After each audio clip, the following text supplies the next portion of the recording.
Do you know which invention saved the most lives? Is it antibiotics? Vaccines? Maybe a sewer system? It's this.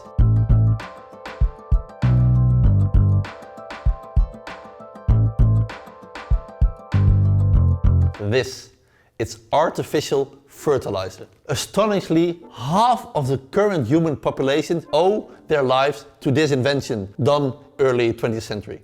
What? Half? Yes, you heard that correctly. 3.5 billion people owe their life to one single invention, this. People don't celebrate artificial fertilizer. On the contrary, it is actually under fire. Especially environmental organizations, they want to have a world without it. And I do understand it a little bit. Excessive use of artificial fertilizer, excessive use of nitrogen comes with its problem. In waterways, excessive nitrogen stimulates the growth of algae. And when algae die, they deplete the waterways of oxygen and then thousands of fish dies. And this is especially notorious in the Gulf of Mexico, where the Mississippi brings all the excessive nitrogen from the Midwest to the sea. And on land, excessive nitrogen, excessive artificial fertilizer actually stimulates the growth of certain plants like blackberry and nettle, and they suffocate whole ecosystems. But still, a complete ban on artificial fertilizer is misguided. To understand why, we have to go back to the time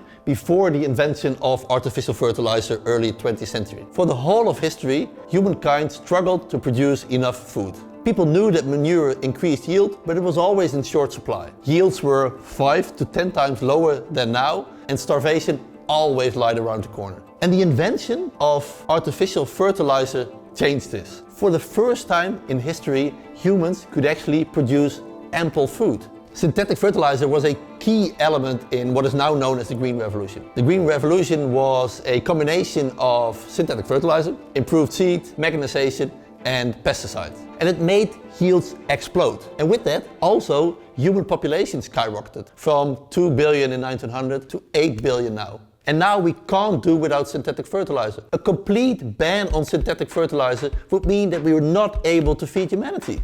A complete ban on artificial fertilizer would actually harm the people in developing countries the most, because their yields are still very low and the population is still increasing. So without fertilizer, they are not able to feed themselves and their kids, because cheap and easy access to fertilizer is still the easiest way to get out of poverty. Of course, this knowledge does not mean that we can use artificial fertilizer indiscriminately. We need to be really careful with this stuff. It is a necessary evil. So breeding already made a lot of crops more nitrogen efficient. In the past, they only took 30% out of the soil which you added, and now it's 50 or 60%. So that means less waste. And advancement in precision farming, actually now we know when to add nitrogen and how much we need. And now we can use a lot less fertilizer for the same effect. So with increased knowledge and the use of appropriate technology, we can drastically lower the amount of artificial fertilizer used. But aiming for a world without this has devastating outcomes. Fertilizer!